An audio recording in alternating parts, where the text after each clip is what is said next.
नमस्कार साथियों, स्वागत है आपका हमारे चैनल भगवत गीता वाईटी पर।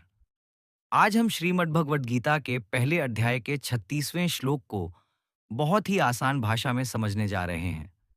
यह श्लोक अर्जुन के मन की उस गहरी उलझन को दर्शाता है, जिसमें वो सही और गलत के बीच फंस गया है।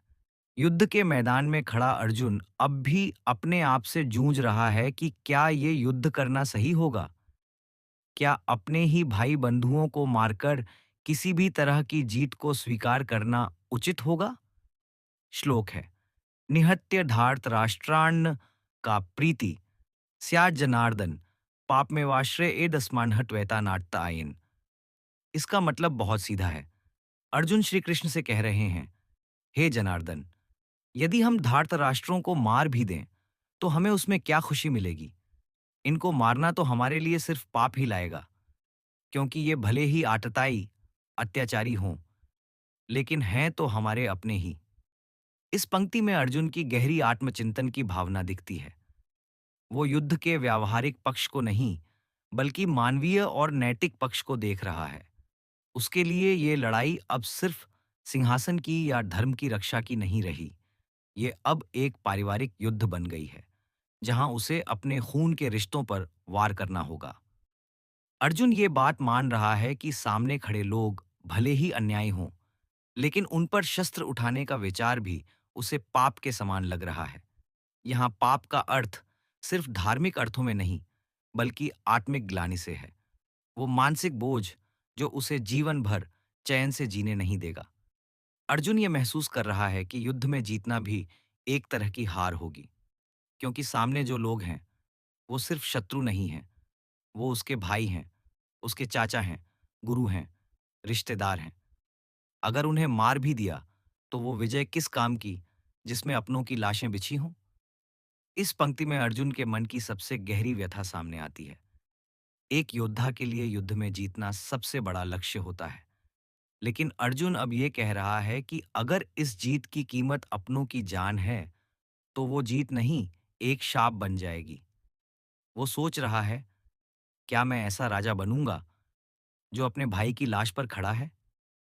क्या वह सिंहासन मुझे शांति देगा, जिस तक पहुंचने के लिए मैंने अपने ही खून का बहाव किया हो? ये सवाल केवल अर्जुन के नहीं हैं, बल्कि हर उस इंसान के हैं जिसे अपने जीवन में कभी ऐसा फैसला लेना पड़ा हो, जिसमें किसी अपने को चोट पहुंचती हो। यहाँ अर्जुन के दिल में जो दर्द है, वो साफ-साफ झलकता है। वो सिर्फ एक योद्धा नहीं है, वो एक संवेदनशील इंसान भी है, जो अपने मन की गहराइयों से सोच रहा है कि इस युद्ध का कोई सकारात्मक परिणाम नहीं निकलने वाला। यहाँ अर्जुन की दुविधा यह भी है कि अगर हम पाप से लड़ते हुए खुद भी पाप कर बैठें, तो फिर उस लड़ाई की नैतिकता क्या रह जाएगी? उसका तर्क यह है कि यदि इस युद्ध में भाग लेकर मैं अपने ही भाइयों का संहार कर दूं, तो उस विजय का कोई अर्थ नहीं होगा और उल्टा हम खुद पाप के भागी बन जाएंगे। अब जरा सोचिए, ये भावनाएं सिर्फ अर्जुन की नहीं हैं, ये हर उस इंसान की हैं जो अपने जीवन में किसी कठिन निर्णय के सामने खड़ा होता है। जब हमें किसी रिश्ते, किसी समझौते या किसी न्याय की तलाश में कदम उठाना होता है, तो अक्सर हम खुद से यही सवाल करते हैं, क्या मैं जो करने जा रहा हूं वो सिर्फ सही है या सचमुच न्यायपूर्ण भी है? अर्जुन का ये श्लोक हमें एक बहुत बड़ा जीवन सबक देता है। जीवन में सिर्फ सही होना ही काफी नहीं, बल्कि उस सही के पीछे की भावना भी शुद्ध होनी चाहिए। अगर हमारे काम के पीछे लालच, क्रोध या बदले की भावना हो, तो वो काम चाहे कितना भी सही दिखे, उसका फल पाप हो सकता है। यहाँ अर्जुन को श्री कृष्ण जनार्दन कहकर पुकारते हैं।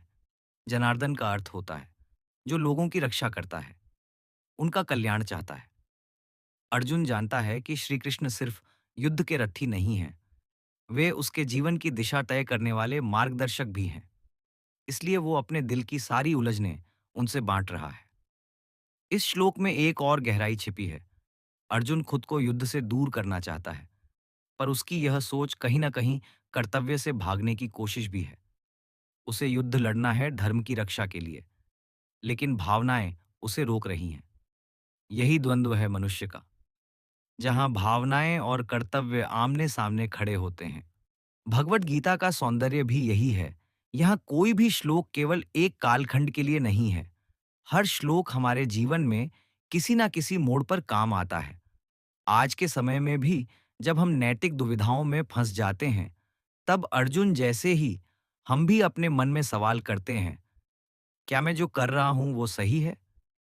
क्या इसका कोई सकारात्मक परिणाम निकलेगा?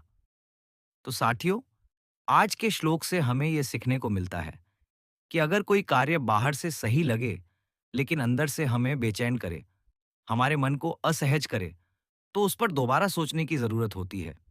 जीत वही सच्ची होती है जिसमें आत्मा की शांति हो, और हार वही हार होती है जिसमें हम अपने मूल्यों को खो बैठते हैं।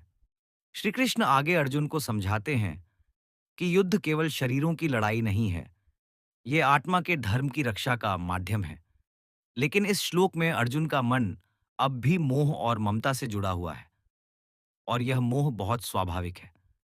कोई भी इंसान जो संवेदनशील होता है, वो ऐसे हालात में इसी तरह सोचता है। अंत में यही कहना चाहूंगा कि ये श्लोक हमें जीवन में संतुलन और संवेदना की शिक्षा देता है। सही निर्णय वही होता है जो भावनाओं और कर्तव्यों के बीच समरसता बनाए। और जब भी हम उलझ जाएं, तो मन के अर्जुन को जगाइए और किसी श्री कृष्ण की तलाश कीजिए, जो हमें हमारे जीवन युद्ध में मार्ग दिखा सके। अगर आपको यह व्याख्या पसंद आई हो तो कृपया वीडियो को लाइक करें, अपने दोस्तों के साथ शेयर करें, और चैनल भगवत गीता वाईटी को सब्सक्राइब करना ना भूलें। आपका साथ ही हमारे लिए श्री कृष्ण की कृपा के समान है। फिर मिलेंगे अगले श्लोक की गहराइयों के साथ। जय श्री कृष्ण।